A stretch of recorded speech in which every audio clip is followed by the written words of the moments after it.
because when people control what you say, inevitably they will control what you think. Which brings us to our next story from Fox Business. Hello, everyone. Meet the new boss, same as the old boss. Trump Truth Social developing content moderation practices to ensure family-friendly community. That actually sounds like it will be more strict than Twitter. And they go on to say that they're going to be using the Hive artificial intelligence. TMTG is partnering with Hive, a Series D startup providing automated solutions through cloud-based artificial intelligence for understanding images, videos, and text content. Hive's technology provides automated content moderation across video, image, text, and audio. I'm going to tell you what, it ain't going to work. Donald Trump is going to have a more censorious platform than Twitter and many of these other websites. Now, Twitter, we'll see. But artificial intelligence moderation can easily be bypassed. Maybe not easily, but easily enough. So what's the end result? Does Donald Trump think, does Jason Miller of Getter think people are going to be leaving Twitter, which is censorious, to go to other platforms that are censorious in other ways? I just don't see it happening. I see people being like, okay, here's what'll happen. Instead of following Trump, you'll sign up for a Truth Social account and follow Trump there. And then when you want to follow the MAGA crowd, you'll sign up on Getter.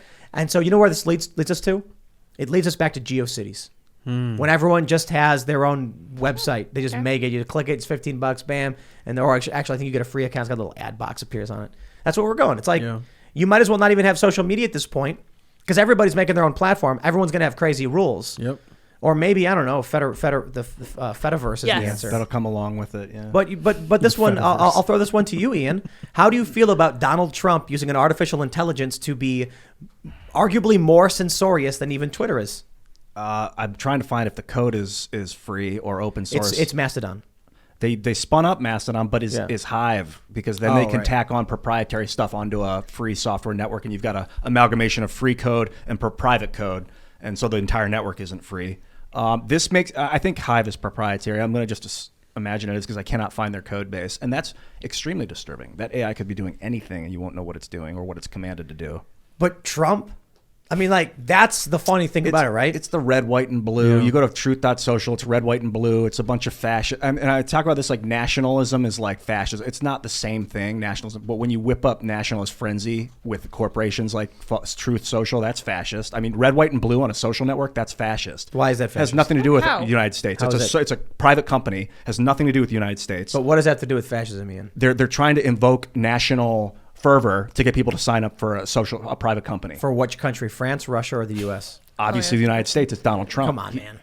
Are you joking? Jason Miller came in here with a red, white, and blue suit on, dude. It's like they're trying to sell this national... He was wearing a blue suit with a red tie. Come on, man. I'm just tired of turning on Fox News and seeing red, white, and blue. And MSNBC, red, white, and blue. It's propaganda. And you should make it green. Getter's green. Or Gab is green. Like, it's cool. It's weird. It's new. Mine's is yellow. Look. Red, white, and blue turns me off anyway. I think I like the American flag personally. I do too. I think America's a American flag. Pretty good country. And Trump is trying to invoke a sense of patriotism. Red, white, and blue is a color scheme. It's an America theme color scheme. And I don't think it's fascist for him to do that. I think it's more fascistic that it is going to be a censor-heavy AI automated censorship. I think it's like, I look at it as like the first step on the road to fascism. So I call it fascism. It's not obviously not fascist, but it indicates like a thread that could pull on to find that later down the road. He's obviously going to censor the hell out of people. That's true. So this is just market research. They know that their base loves the American flag. They love patriotism. This is their whole shtick. This is their thing. So they're using the American flag. I don't view that as being fascistic. I will say that it looks like it's coming down to be a choice between being censored from the left or being censored from the right. And I do think that it would be much better if we did have some form of federated system where we could each go and block the people that we don't like, but everybody is allowed to say exactly what they think. I don't know if we're going to be able to attain true free speech even on the Fediverse, but we could at least try. It's going to be better than this. This just looks like a cop-out to me. Yeah.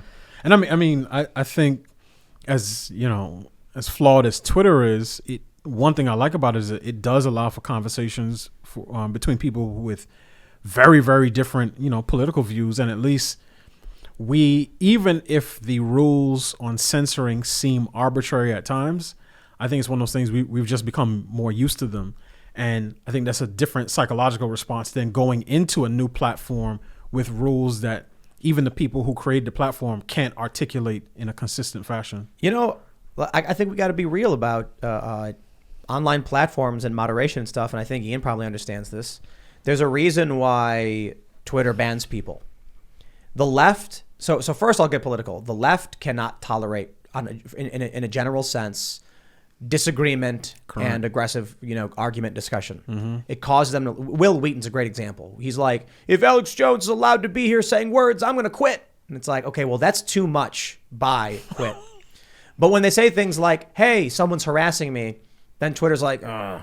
I feel like Twitter and these other companies look at they look at their system and they say, what level of moderation can we implement that will maintain the most amount of left-wing users and minimally lose right-wing users? Mm. I think their whole thing is like, how can we maximize user base? Because conservatives are willing to stay on the platform even through censorship. They know they can censor the right, but the left isn't. So they know they have to censor the right, not the left. Right. But I will say there's a reality to Twitter and censorship. I don't really check my replies anymore because I know it's just full of insane psychobabble garbage. Mm. Not everybody. Sometimes I reply to people. I do. But I know that most of the time it's like, yo, if I tweet something and then I look at the responses, of which there's going to be hundreds, sometimes even thousands, it is going to be incoherent, out of context, rage, narcissism, insults. I don't want to bother with it. Yeah. The reply function to me is worthless. And I'm not trying to, look, it's different for everybody. But I've got 1 million followers on Twitter. Or I don't ask me why, I don't know. I tweet random nonsense. But people are following me, and I know that I can tweet something sometimes as a joke, and I'll still get just thousands of hateful responses. I'm going to be honest, I don't want to use that platform. Jack Dorsey and the people at Twitter know that, so they said, okay, we got to start banning these people. Yes. Which made the platform worse because they go too far with it. Right. That's when it comes to harassment. That's a very vague term, especially now with internet. It was a lot easier in the real world before the internet. It was kind of obvious if someone was harassing. It was a little more obvious. Now with the internet, it's like if someone comments on your post over and over and over again, people are like, they're harassing me. They're like, no, they're not. They're just commenting. No. And what would happen on Twitter is a person would be like, a bunch of people would keep reporting, like a group of like 100 people, and be like, they're harassing me, and they weren't, according to the terms. But because they would keep getting reported, these same people, Twitter will end up banning those people. Yeah. To placate the people that are complaining about a misrepresentation of the terms. I had that happen to me one time. I was in a Twitter debate with a self-described black radical feminist professor. We got into the debate because at one point, this was around, she was on a show with Mark Lamont Hill, and they were talking about, Texas abortion law, and she described herself as pro-family. Now, having been familiar with her work, I was like, that's not the case. She's a person who sort of celebrates the decline of the nuclear family, right? So at one point, she said, the black community does not need nuclear families to thrive. And boy, did that set off a bunch of people. Now, to be fair, a lot of the responses were talking about her appearance, and I don't get down like that. But when she finally responded to me, she was like, black men say that black women should stick up for them, and you should see all the hateful replies, and people like you knew what you were doing when you did that, and you like it. And I was like, I was just responding on substance. But I think a lot of times what the left does is they will take that type of those types of ad hominem attacks and use that as a reason to not reply to the sort of substantive issue that's on the table. And I think that's an easy dodge. The other thing I wanted to say, I think, Ian, you bring up a really good point. And I think this is a point that I see articulated on the new right, as I would call it. And that point is, to what extent do American corporations owe any sense of loyalty to sort of the body politic, the nation in general?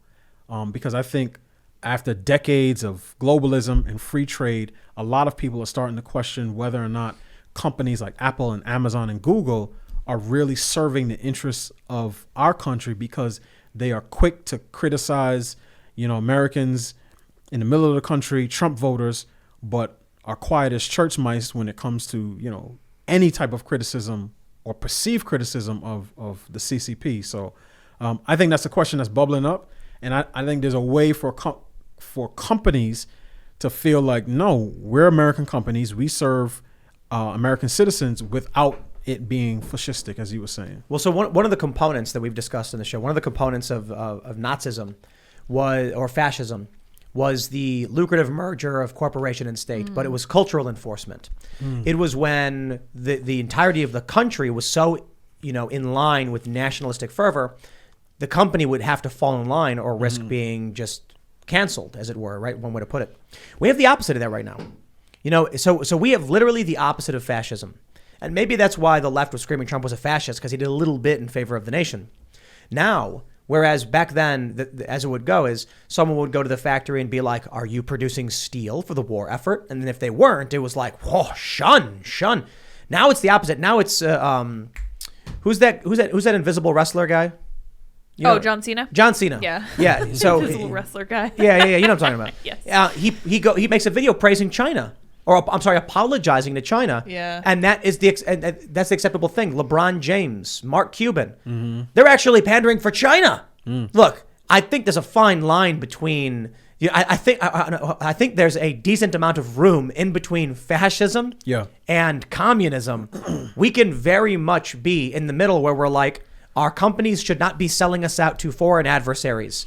We also don't expect you to fall in line through cultural enforcement to mass produce for the nation, or whatever, right? So I'd have a slightly different take, right? Even if it's not the sort of the mass production for the nation. I remember back when, Citizens United, that decision came down from SCOTUS, and, Mitt Romney famously said that corporations are people too, and he got hammered by Democrats. But now the political tides have turned to the point where Democrats know that big business is in their back pocket. So when Delta criticizes the state of Georgia for its, voter laws, or when, they different companies, basically all the Fortune 500 companies sign up or sign on in support of the Equality Act, or when they say we're not going to go to this particular state because of its abortion laws, I think big business has inserted itself into some of these our political conversations, both in terms of trying to move the needle in the left's direction, and as we've seen it for vaccine mandates, as the enforcement arm of the federal government. So the companies say, okay, we know the feds can't mandate that everyone get a shot, but we think that we can force our workers to do it. So the feds will just say, hey, we want the companies to do X, and then we'll take on that responsibility to get, our employees as a condition of employment to do what it is that the federal government wanted them to do. That's crazy.